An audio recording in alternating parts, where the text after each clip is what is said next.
Hello everyone, I just wanted to do a quick screencast for our survey and interview data that we collected during our discovery phase for our design thinking project. Our design thinking question is how can we begin to cultivate an environment of mutual understanding that ensures all students and staff are contributing members of a culturally diverse environment?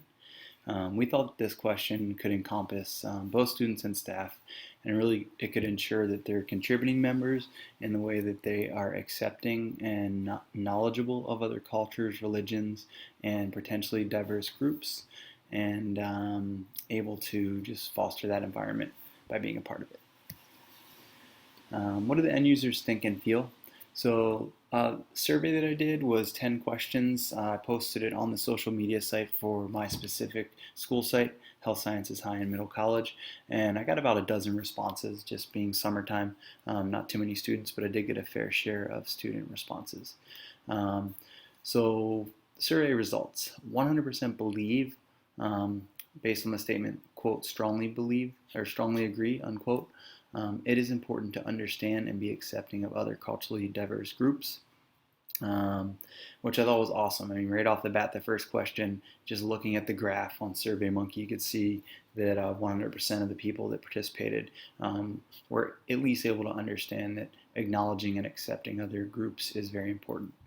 80% agreed or strongly agreed that media does have an influence on their opinion of culturally diverse groups.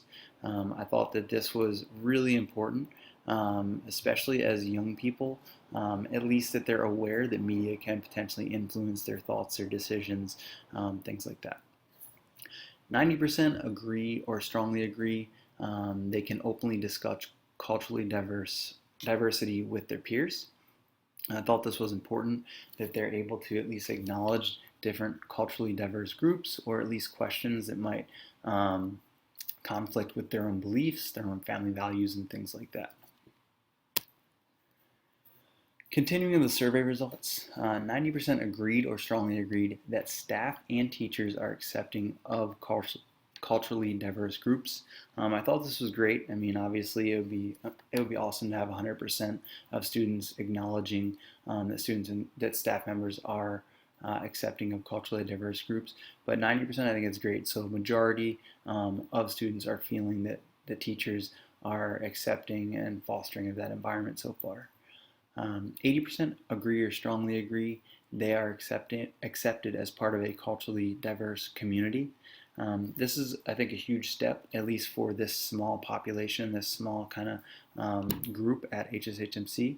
But the fact that over 75% feel that they are accepted as part of this group and small community, I think is huge. I think we still have a long way to go because I think the next phase is how do we target that 20% that we're missing so that they can at least feel that they're accepted within that group.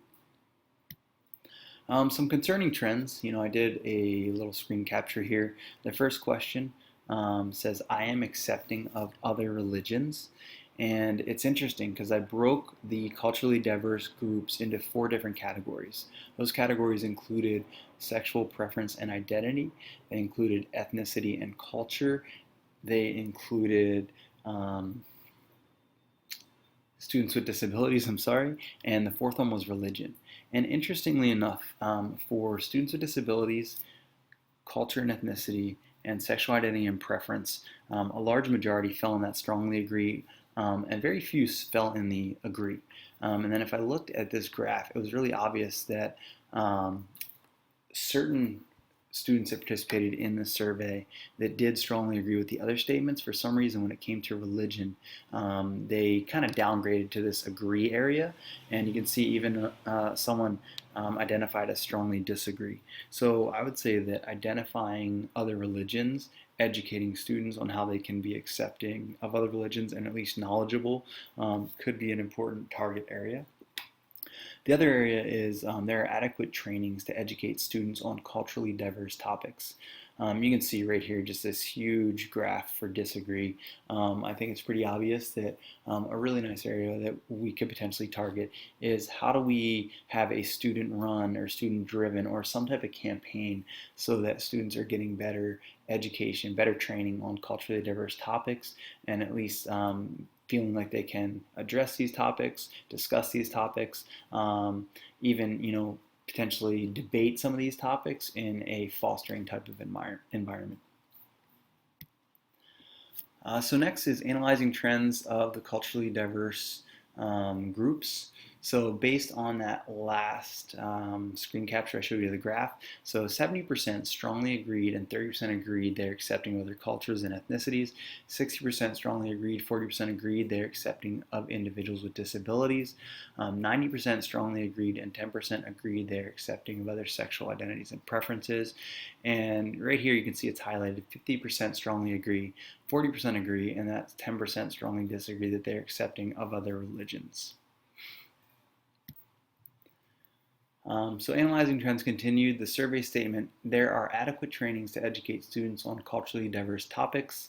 20% agreed, 10%, or 20% strongly agreed, 10% agreed, 60% disagreed, 10 strongly disagreed. So there's an overwhelming majority of 70% that think that we need to increase and improve our training for students. So summaries of the interviews. Unfortunately, sorry, I was scrolling down a little bit. Unfortunately, I was not able to interview my fourth student, which was a student of a different race. But the three students that I was able to interview was a 10th grade student with a disability, a 12th grade student, gay male student, and a 12th grade Muslim student. So the 10th grade student with disability, based on some of the interview questions, he has experienced discrimination. He's experienced it in his current school. He's experienced it, he exclaimed, much more in his past school and at home. He feels labeled, like there's a label on him, and that many people prejudge him based on this label. He especially said during group projects, students do not want to be brought down to the same level as a student with an IEP or disability, just kind of showing that there is some discrimination happening within the classrooms.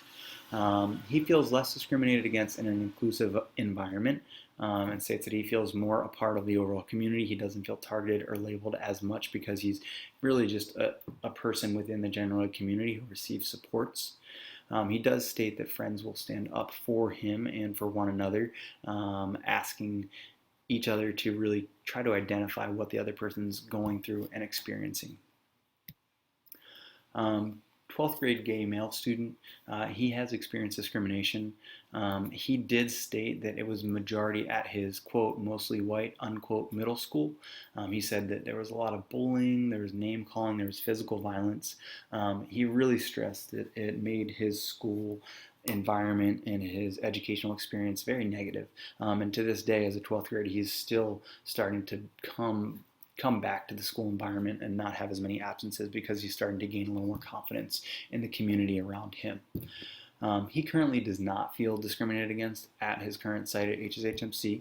He does believe that an inclusive setting, especially built of diverse groups, because they will not tolerate these extreme behaviors. He also acknowledged that good policies are in place. One thing that HSHMC does in the beginning of the year is a family group. This is where all grade levels from 9th through 12th are intermingled for the first 4 days. There's no academics that happens. It's all about policies and team building. And he said that especially freshmen will benefit from that because it really opens up this fostering and caring and inclusive environment that can make anyone feel very much accepted. He also stated that outside presenters coming in and sharing their stories about overcoming diversity and what they've experienced, not just with him, but school-wide, allows him to feel closer to the whole school just because it kind of brings everyone together. For the 12th grade Muslim student, it was very interesting to me. We spoke about this term empathy from the beginning, really understanding what other students go through, and I have to say that this is the one that struck me most.